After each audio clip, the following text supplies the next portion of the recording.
Former President Donald Trump has had his bond payments slashed by an appeals court in New York. He must now pay $175 million US within the next 10 days, down from the $454 million payment that was demanded after the civil fraud allegations brought by Attorney General Letitia James. Trump said he will abide, but not without issuing a few parting words to Judge Arthur Engoron. Thank you very much. Judge Engoron has done a terrible disservice to the state of New York. What he's done is terrible. Businesses are fleeing, and you see that. We just released a statement on Truth. Businesses are fleeing and crime is flourishing all over the state. Joining me now is our Washington correspondent, Annelise Nielsen. Annelise, they're still coming for him. The Democrats are through the courts, pulling out all stops to defeat Donald Trump before the presidential election. And look, this is very much how it's playing into Donald Trump's campaign. He's still pulling ahead in all those key swing states ahead of Joe Biden.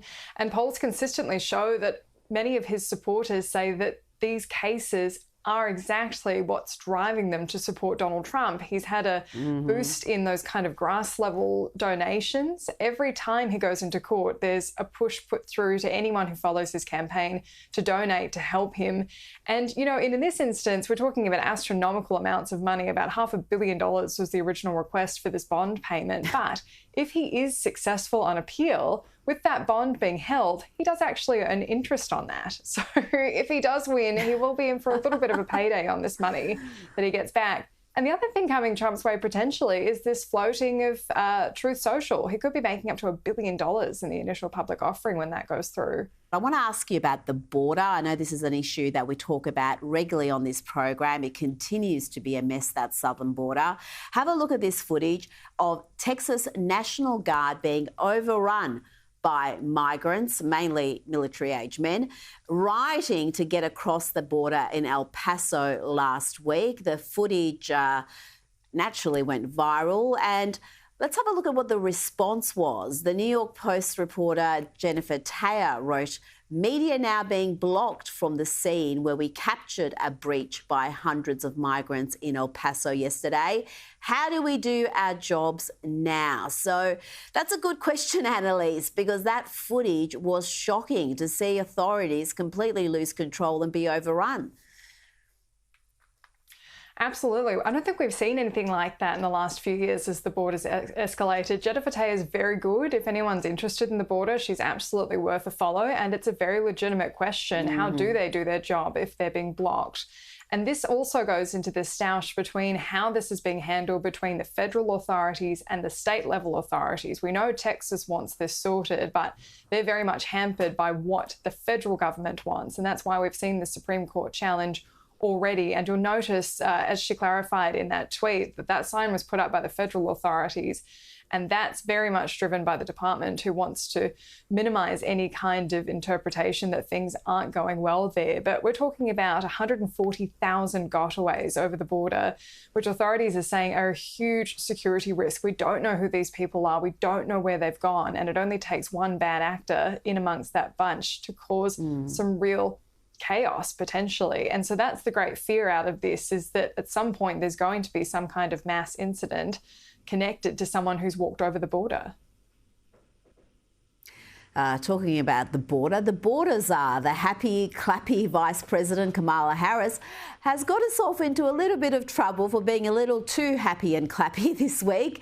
She was filmed laughing and clapping along to a protest song without realising the singers were actually protesting her. Watch her slowly stop clapping after an aide tells her what they're actually singing.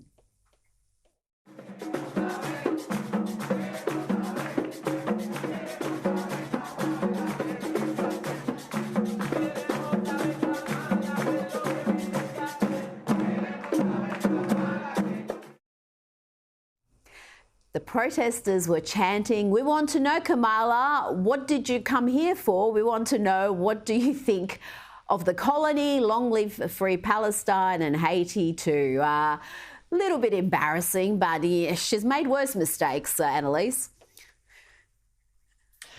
This is the big issue as we're going into this election. Kamala Harris has never done retail politics before. People forget she dropped out in 2020 before she ever really had to press the flesh with anyone in the public. And so this is where she is not in her strength, is being out and about at photo ops like this. And then for that campaign, we didn't really have any once COVID hit. Joe Biden wasn't out there, and so neither was Kamala Harris. This time around, it's not going to be the same. The expectation's going to be there, and the focus is going to be greater as we look at Joe Biden being the oldest president in history again, potentially leaving office at the age of 86. This is going to be a live issue, is whether she's ready to step up. And so this is what people are going to be watching closely as these kind of things play out in this election campaign. Oh, she is a liability. That they haven't got a better Veep for this race is beyond me, because she's not only inept, she's unpopular. It's okay to be one of those things, but to be both is a massive liability for the Biden re-election campaign. You just need to be more popular than the other guys.